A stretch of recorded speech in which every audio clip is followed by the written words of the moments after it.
October 26, 2025. The Ministry of Defense of Russia releases this video you just watched. Putin announces to the world, "We have successfully tested the Burvestnik, a unique weapon that no one else in the world has, invincible to any defense." The numbers are impressive. 14,000 kilometers traveled, 15 hours in the air. This is the Burvestnik, an experimental cruise missile that NATO calls Skyfall. It has a nuclear engine and unlimited range, and according to the Russians, it is capable of bypassing any defense. During this launch, Putin wanted to send a clear message to the world. Don't mess with Russia. We have weapons that you can't stop. But just hours after this announcement, something happened in Moscow. Something that Putin didn't want you to see. Something that made Russia panic. Before we get there, you need to know what Putin didn't tell you about this invincible missile.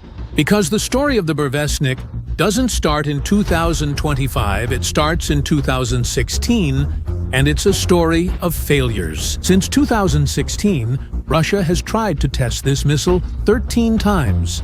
13 attempts. And do you know how many worked? Only 2.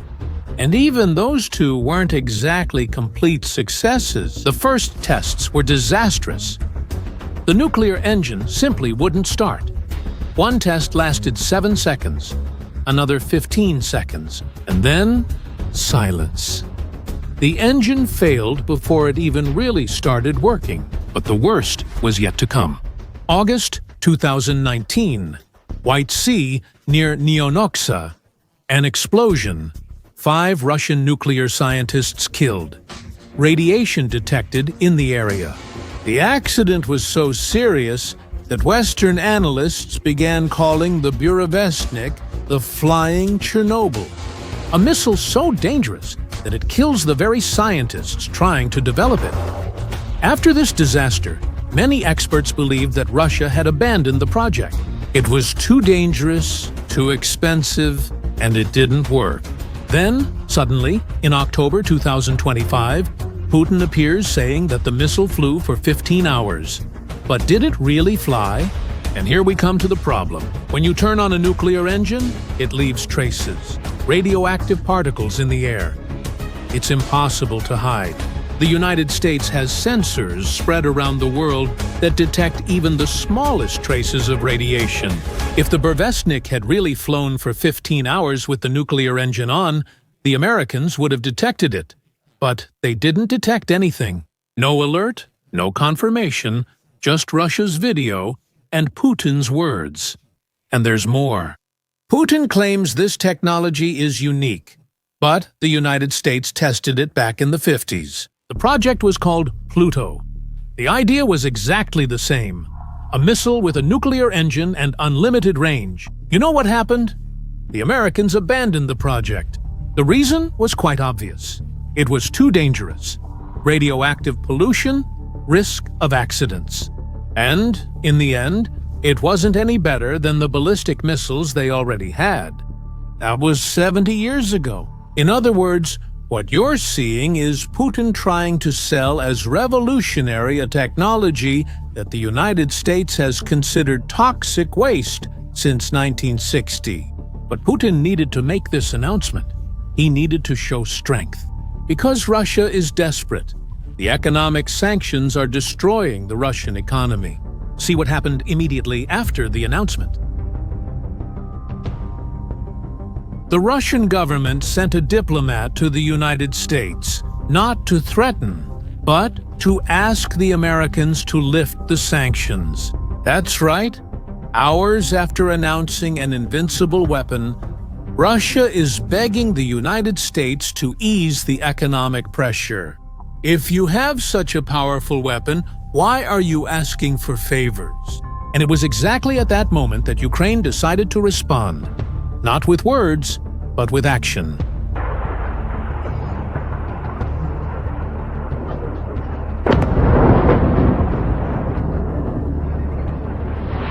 On the same night as Putin's announcement, Ukrainian drones crossed hundreds of kilometers.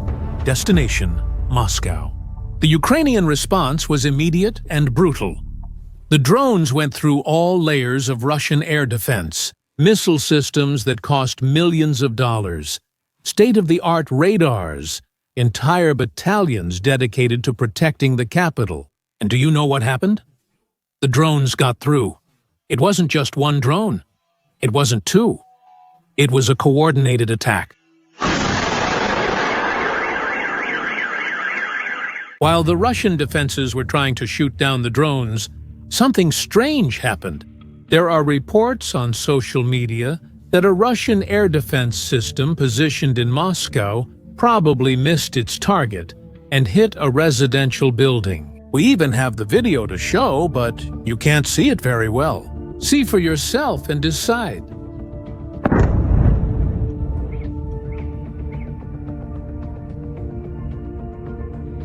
But the Ukrainian drones didn't miss. They hit exactly what they wanted. The Serpukhov fuel depot on the outskirts of Moscow, a very strategic target. The images show everything. Fire, explosions, an entire depot in flames. And the mayor of the region? He said that Russia shot down all the drones, that the fire was caused by debris from the downed drones. Yes, you heard right, debris. Think about that for a second. If debris from drones causes this level of destruction, imagine what a whole drone would do? That's the official Russian narrative. And let's be honest, it almost sounds like a joke. But hold on, it gets better, or worse, depending on how you see it. Because this wasn't an isolated attack. In recent months, Ukraine has been attacking refineries and fuel depots all across Russia. And according to the Russian authorities themselves, 40% of Russian refineries have already been damaged. 40%. All because of these so-called drone wrecks. And to do this, Ukraine is using drones that cost between $10,000 and $50,000. Meanwhile, a single Russian anti-aircraft missile can cost more than $1 million. Think about the math. Russia is spending millions trying to shoot down drones worth thousands, and yet the drones still get through. This is an asymmetric war, and Ukraine is winning. But the story gets even more interesting when you look at where Russia has placed its defenses, because Putin made a choice. He concentrated almost all of Russia's most advanced air defenses in a single place, Moscow. Satellite images and intelligence analysis show this clearly. S-400 systems, S-300 systems, Panzer, all forming concentric rings around the capital. It's like a fortress. Moscow is protected by layers and layers of air defense. Now, look at the rest of Russia. Practically nothing. Moscow has 13 million inhabitants, but there are 132 million Russians living outside of Moscow, and Putin left them unprotected. All the defenses were pulled in to protect the Kremlin. To protect him. That's why refineries and fuel depots are being attacked almost every day, because there are no defenses to protect them. Putin had to choose between himself or his country. And as you can see, he chose himself. And there's more. Despite all Moscow's defenses, Putin still feels unsafe. During the drone attack, cameras captured something surreal. Russian soldiers positioned outside the Kremlin with machine guns on top of trucks waiting for drones. That's right. Putin has billions of dollars in anti-aircraft systems around Moscow, but he still puts soldiers with machine guns on the street. Either he doesn't trust his own defenses, or he's completely paranoid. Most likely, it's both. But do you know what the strangest part of this story is? The Russian Air Force simply ran away. Yes, they ran away. When the drone alerts started, the military airports around Moscow were temporarily closed. That's normal, but what's not normal is what happened next. The Russian Air Force evacuated its most valuable jets, Su-34, Su-35, MiG-29 Tu-160 Tu-95 strategic planes that cost tens of millions of dollars each. They all took off and went to more distant bases. They fled from their own capital. The reason? They know what happened before. Remember Operation Spiderweb? In a single morning, Ukraine destroyed $7 billion worth of Russian planes. $7 billion. In one morning, the Russian generals learned their lesson. They don't trust Moscow's defenses. If they did, they would have left the planes there. But they didn't. They ran away. Think about the irony of that. Moscow supposedly has the strongest air defenses in Russia. Putin just announced an invincible weapon. And even so, the Russian Air Force itself doesn't trust enough to leave their planes in the capital during a drone attack. That tells us a lot. Stop and think. Russia is projecting power to the world, but inside, it's afraid, and Putin knows it. That's why he keeps repeating the same narrative, the same excuse, the same lie he's been telling for years. The story about NATO, the broken promise, you've probably heard it before, right? Putin says that the West promised NATO wouldn't expand eastward after the fall of the Soviet Union, and that this promise was broken, and that, because of this, Russia was forced to invade Ukraine. That's their official justification. But there's a problem. The narrative has already collapsed. Let's look at the facts. In 1990, during the negotiations about the reunification of Germany, there were talks about NATO. The American Secretary of State, James Baker, told Gorbachev that NATO would not move an inch to the east. But the context matters. That conversation was specifically about East Germany, about not placing NATO troops on the territory of the former communist Germany after reunification, and that commitment was fulfilled. To this day, decades later, there are no permanent NATO bases in the former East Germany. But there was never any discussion or promises about other Eastern European countries: Poland, Hungary, the Czech Republic, the Baltic countries. None of that was mentioned in the negotiations in 1990. Why? Because at that time, those countries were still part of the Warsaw Pact. No one was thinking about NATO expansion because the Warsaw Pact still existed. And do you know who confirmed that? Gorbachev himself. In interviews years later, Gorbachev was asked directly about this supposed promise, and he said, "The topic of NATO expansion was not discussed at that time. It was not brought up."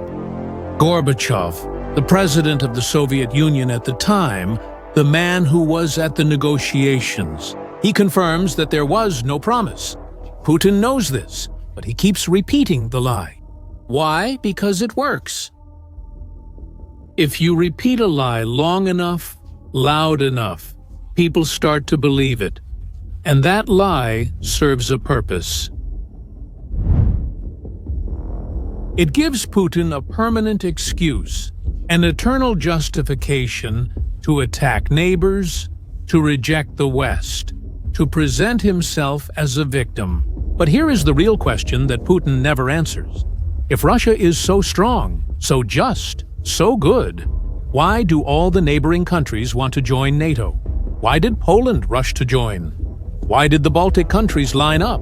Why did Finland and Sweden, who remained neutral for decades, suddenly decide to join NATO after the invasion of Ukraine? Maybe, just maybe, the problem isn't NATO.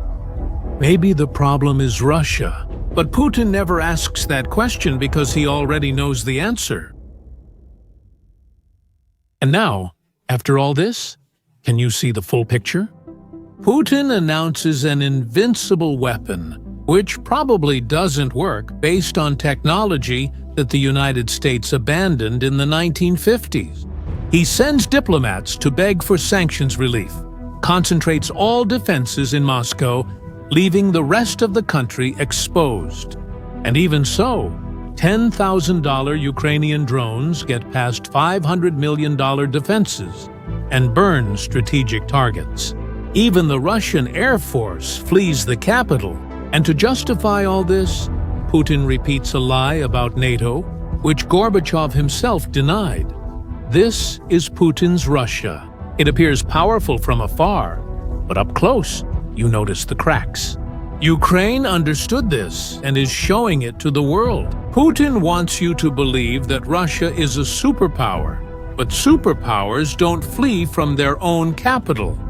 They don't need to put machine guns on trucks to protect their leader. They don't lie about 60-year-old technology, and they don't beg for sanction relief right after announcing an invincible weapon.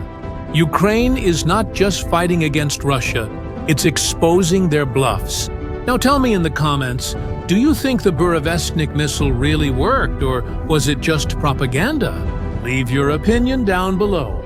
And if you like this content, share it with that person who needs to really understand what's happening in this war. Subscribe to the channel for more analyses like this. I'll see you in the next video.